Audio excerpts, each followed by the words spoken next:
This ABC 15 Flash Briefing is sponsored by Sanderson Ford. Straight up. Hi, I'm Nick Saletti here with your top stories from ABC15 Arizona. They were up late debating last night, but this morning the vice presidential nominees are preparing to fly to the Valley, putting our state at the center of the political world once again. Vice President Mike Pence will hold a rally in Peoria this afternoon. The president will not be here because he's still at the White House recovering from the coronavirus. Meantime, former VP Joe Biden and Senator Kamala Harris are visiting Arizona for the first time today. They're meeting with Valley business owners and Native American leaders. We spoke with the president of the Navajo Nation ahead of his meeting with the Democratic candidates. In Arizona itself, tribes are that swing vote. This year is not the time to take the Indian vote for granted. Well, President Jonathan Nez, we just heard from, tells ABC15 his primary concern is talking to Biden and Senator Harris about the COVID-19 vaccine and ensuring that when it's available, the Navajo people have access.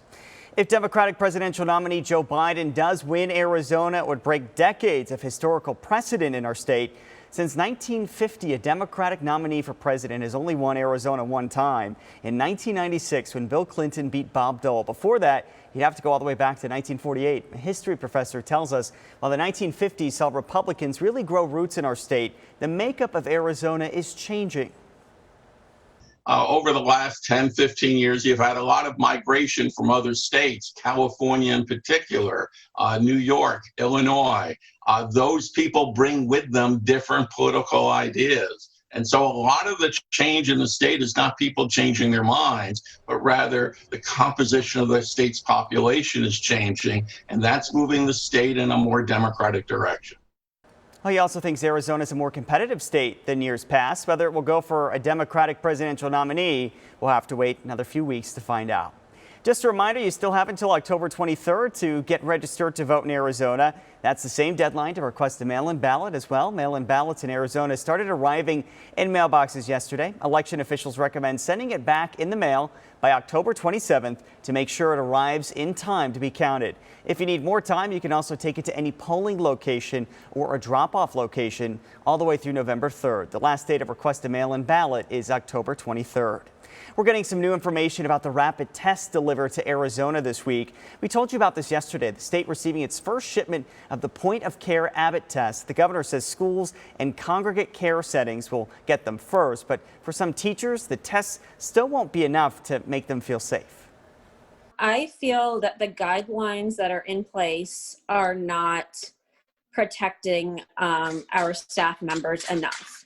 For example, our protocol is to keep 3 feet of distance in place between students.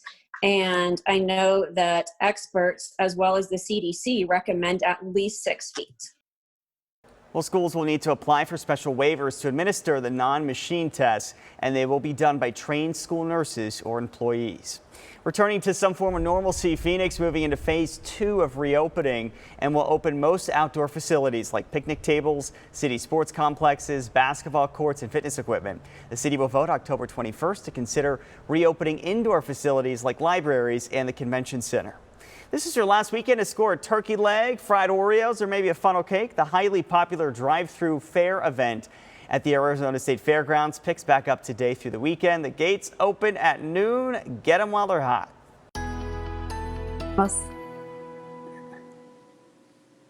Good morning, I'm meteorologist Iris Hermosillo. We are talking high temperatures in the low hundreds again today, but that temperature down a couple degrees from where we ended up yesterday. It'll put us a little further away from the record today too. Look for a high of 101 in Phoenix with mostly sunny skies, just a few passing clouds at times.